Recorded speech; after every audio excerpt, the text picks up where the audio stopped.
am honored to stand with each and every one of you,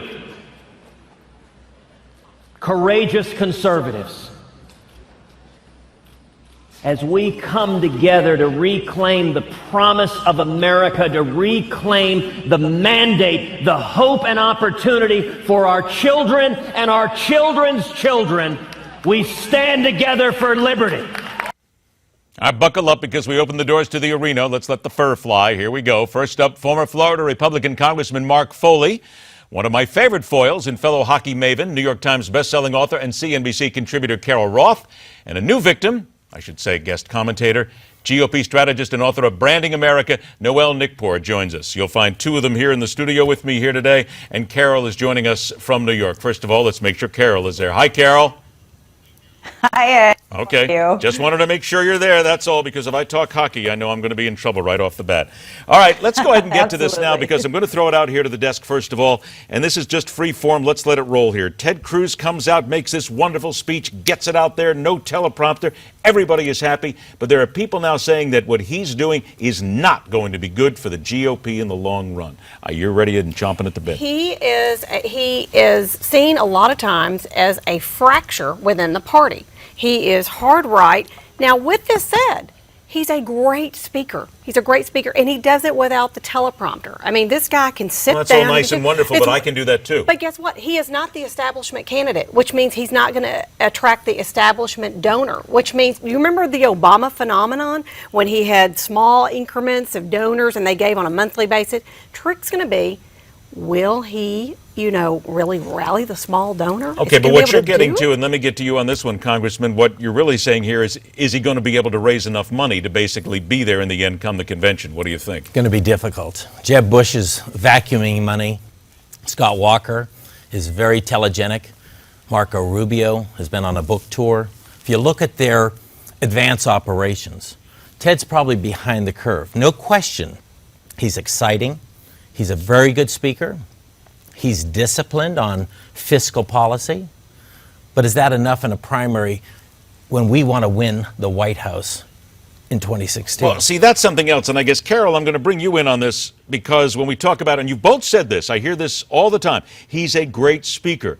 Wonderful. But is he, Carol, I guess the big question is he saying anything at this point that will really dent in the GOP and really make people say, I got to run out and vote for Ted Cruz?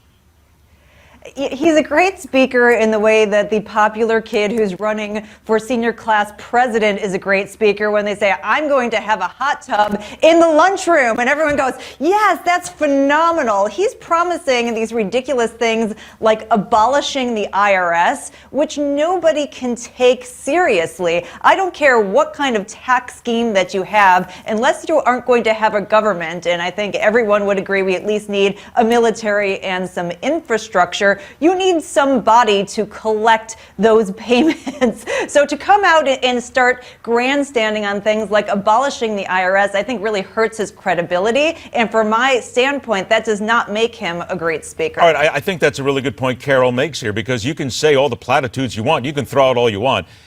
But you're not going to abolish the IRS. It's not going to happen. No one thinks he's going to abolish the IRS, but what he does with that statement is he rallies the troops. He gets you excited about it.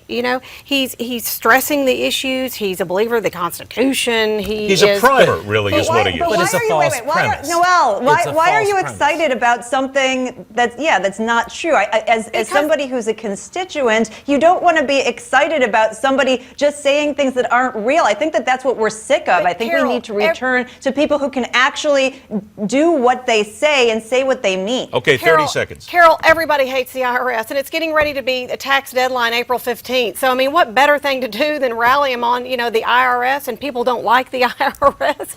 So it's kind of can it ever happen? No. But isn't it nice to know that he's going to keep tabs on less regulation for the IRS? Can he really keep tabs on the IRS? Then say that. They need to be regulated. Look at Lois Lerner. Look what she did. I mean, things like this are wrong. Look, they targeted conservative Then say that and be credible, and don't say you're going to abolish it. Okay, 10 seconds. Would you agree with that, Congressman? Say it and be credible. Well, say it, but it's not going to happen. So I think that's the false promises politicians make. Can't deliver, people lose faith. That's part of the problem. Okay, I'm glad we got down to that one right there. That's part of the problem right there, is they always make these promises they can't always keep. Coming up next, Mark Foley, Noelle Nikpour, Carol Roth. Hey, what is conservative enough in this society? That and much more when MidPoint continues.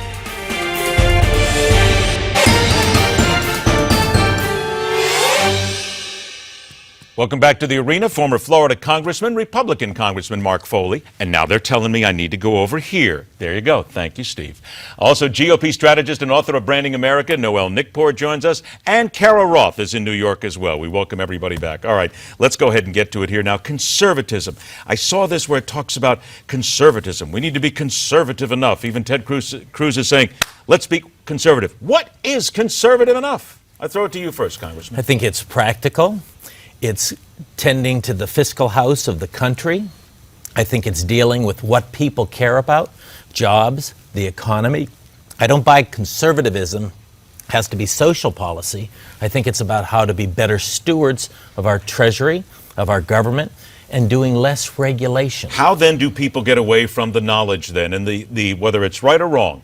When conservatism comes up, many people will think far, far, far, far right. That's the first thing that comes to people's minds. Wouldn't you agree? Absolutely. When somebody says he's an ultra-conservative, immediately No, but just conservative. I hear people when they say just the word conservative is used, they immediately think that it's way far right. How do you get rid of that? Because that's ingrained in people right now. If you look at the Republican platform, it's conservative. I mean, it's socially conservative, it's fiscal conservative. I mean, every aspect of the GOP platform is conservative. So when you say someone is a conservative, the problem of it is some of the candidates have veered away from some of the party platform, so they're viewed as moderates. While they may not be that moderate, they're viewed as moderates, which means to say that you are conservative means that you're not like and they use examples of Chris Christie, Mitt Romney, which these guys really aren't that moderate, but they're trying to distance themselves from that, just like Cruz has done by saying, be a courageous conservative. Stand with me. I think people want to know what a courageous conservative is. What is that supposed to mean? Unfortunately, it's a stereotype, and much like you've said, it engenders in people a fear. Ultra-liberal, ultra-conservative. Really, what does that mean? I want to know how they're spending our resources. I want to know what they're doing on regulation. I may differ with some Republicans. They may want to deal with social order. I don't. I'm more libertarian. But I think conservative shouldn't be viewed as a negative. It should be something you're proud of. Stay there. Hang on a sec. I want to bring Carol into this because I heard you laughing in the background here, Carol, but I think this is something that's very serious here. If Republicans want to succeed, if conservatives want to succeed, they have to figure out what is conservatism, and then also how do you get people from immediately thinking that, and I know I'll get hammered for this, but I'll say it because here's the media perception, the whacked out far-right conservatives. It's true. I think that when you say conservative enough, it's conservative enough to get the GOP nomination, which doesn't mean that you are necessarily electable in the general election. And I do think that there is a disconnect, even though most people in this country are right of center, like Congressman Foley was saying, more libertarian, small government oriented, fiscally conservative. It's those social issues that creates this, if you want to call it a stereotype around the word conservatism. And the only way the GOP breaks this is by bringing in some legitimate candidates with backing who are exciting, who have fresh blood, perhaps some women, hint, hint, that stand for something different and can put a different face and a different brand on what conservative means today. All right, but and here we get into this whole idea then about electability, I guess, as well, because wait a minute, Congress is Republican, Congress is majority conservative here. We're told that conservative radio does well, conservative television does well, yet the liberal is the one who's sitting in the White House right now. Where's this disconnect? Well, I don't think there's a disconnect. I think you only have to look at MSNBC's ratings to see how far down they are, and they're the liberal network. I don't think people like to be in the middle or on either end of the spectrum. Then why don't conservatives get elected more and more of a landslide if more of America, we're told, is indeed more conservative? Because I wrote a book on branding called Branding America, and in it I addressed the problem with the GOP. And the problem that we have is we are viewed as a party of old, rich guys, a country club. We don't look like we're tolerant of anything else.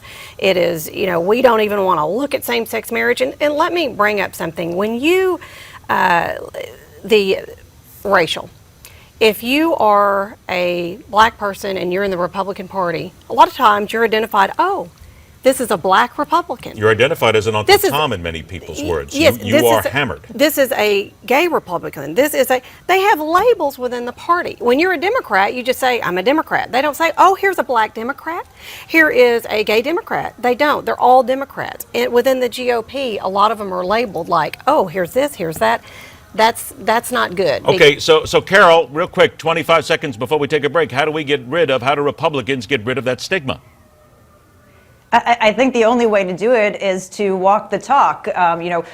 Being Jewish myself, we had one Jew who was in Congress who was a Republican, Eric Cantor. We saw what happened to him. We need to have more diversity, whether it's religious diversity, whether it's more women, whether it's more people of color, and they need to be really embraced by the party and put up as exciting new faces and get the backing that they deserve. Okay, hang on there because politics is done. We're going to take a break. Mark Foley, Noelle Nikpour, Carol Roth, all come back as the arena continues right here on MidPoint.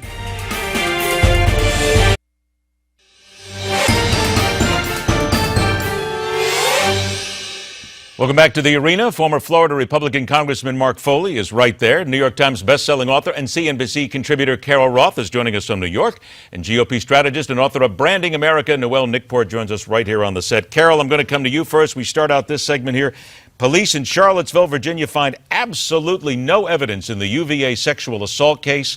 When this thing broke, the media jumped on it. We were all talking about rapes on campus. People like Lena Dunham of HBO's Girls was out there right in front of it, how terrible it was. A complete knee-jerk and no evidence. What does this tell us not only about the media, but about ourselves, the way everybody just jumped on this story without it being proven? I think that's sort of the general state of the internet and social media. I mean, every day we get things that aren't true that are put out there that people jump on. I think, though, the reason why this one was jumped upon is that it's something that people relate to. Rape is a major issue in this country. Certainly rape on campus is a major issue in this country. And so having a light shown upon that, I think is something that people who wanted to get that word out there was glad that it happened. Now, certainly it's a terrible thing that perhaps this wasn't in fact true or there were some inaccuracies, but I think it doesn't Carol, take wait away a minute. from Hang the on a bigger sec, picture Carol. of You and I what's go at going this on. all the time. Wait a minute. There's not a matter of inaccuracies here. There's no evidence. None that any of this happened. And the girl apparently involved, she claimed she was gang raped and she declined to speak to the cops. She declined to provide any information about it. Zero. But that doesn't mean, because they found no evidence at this point, also doesn't mean that it's not true. I mean, we really don't know what the case is. However, from the fraternity's perspective, it is very unfortunate for them that they were brought into the middle of this. That being said, I think at this point they are now seen as being victimized. I know they're thinking about pursuing some legal action, and if I were them, I would not open up that can of worms because perhaps this is not an issue for them, but I don't know that they want people. If you're innocent, why would you not open it up? Hang on, I'm going to get you in 1 sec on that, but let me bring it in here. If you're innocent, why not go ahead and fight it? They need to. They need to fight this because they need to stop this sort of thing from happening. Look, rape is very, very serious. And as a female, I sympathize with this woman. But she had her facts, it looks like, wrong. I think no, she didn't have any facts. Let's get to it. She made it up. I think the date she had, they said, was fictitious. They never could find this man that took her out. The glass in the head that the roommate supposedly picked out, that never happened. None of these things ever happened. So I think that the fraternity, whose good name was in mud, I think that they should say, we're not going to stand for this and press charges. Let's back up on 1 sec on this as well, because, and again, I'm going to speak a little bit to what Carol said, because it's completely no facts, nothing here, but rape on campus is an issue. If this at least shines some sort of a light on it and made it something that people will now pay attention to, look what we're getting right now on campuses. We're getting rapes, we're getting drunken parties, we're getting racist chants on buses now. We're showing a college system that's completely out of control. But to Carol's point about litigation, what will happen to these young men if they litigate this case? Those lawyers, defense lawyers, will go after them and reveal every personal tidbit of information. So they lose by default. They lost already their reputation, If they try to defend their reputation, they'll lose again, because those who stand to pay a settlement, the Rolling Stone, for instance, will destroy those young men for a second time. What we should ask for... That's exactly my point. That's exactly my point, because if you look at the fraternity system, and I'm not speaking about anyone in particular, but knowing a lot of boys in fraternities, they do say and do a lot of disgusting things. That is my own personal experience and a lot of other people's personal experiences. I don't think that those young men who are currently victims want to be exposed for anything else they may have done or said in any other context. So they then have to live the rest of their lives knowing that their reputation has been tarnished by somebody. They have no recourse. They can't go back and do anything. They basically have to live with this. Everybody thinks that they're a victim right now. Everybody thinks that the fraternity as a whole, nobody specifically, but the fraternity as a whole is a victim. I think if I'm that, I'm saying, you know what? I'm good with that. I'm not going to push this one. Okay, last word on this. Go ahead. We're talking about a specific case. We're talking about specific people, and I think that they should press charges. I think this is wrong for them to be falsely accused, and they should clear their name. So what if they were partying, whatever? It has nothing to do with this case, with rape and her falsely identifying them. Okay, last word on this from you, Congressman. It's depressing because it's such a fraudulent case. Brian Williams, when the head anchor makes up stories, it gives free license to the media to create and embellish these stories. It's reprehensible. The journalism could have stooped to the level, not acknowledging the fact that they had no information other than her conjecture. Journalism. This is Rolling Stone magazine. This is not exactly what I would consider to be a bastion of American journalism. Maybe not, but it entered into the mainstream conversation. It was broadcast on every major telecast. You're right. So the Rolling Stone turned out to be, in this one instance, a credible source initially. It's been disparaged and the story's been abused. But I will say, somebody has to be responsible. I think the school has to apologize to these kids. I think Rolling Stone should pay a settlement quietly to these young men, because I think they've hurt their reputations. But if I were to be a lawyer and suggest to these clients, do you really want to enter a courtroom with what they'll do to you? Pass on it. Okay, remember one thing here. None of us, you're not a lawyer, are you, right?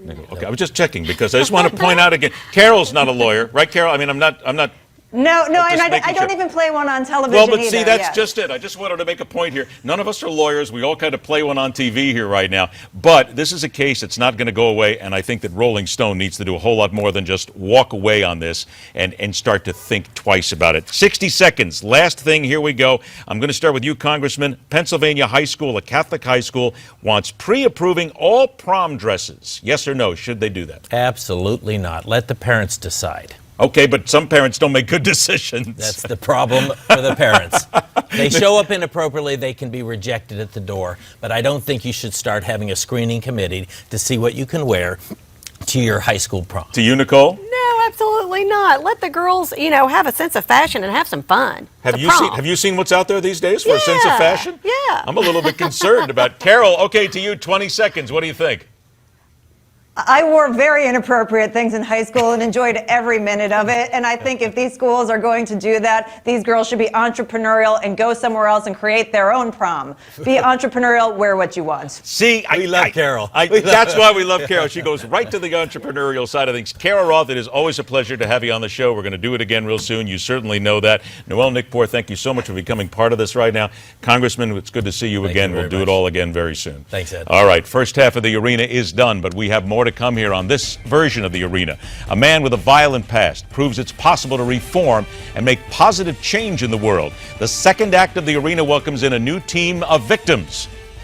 Of course, as they all read on the prompter right now, I was saying commentators, but you kind of get the point. MidPoint continues.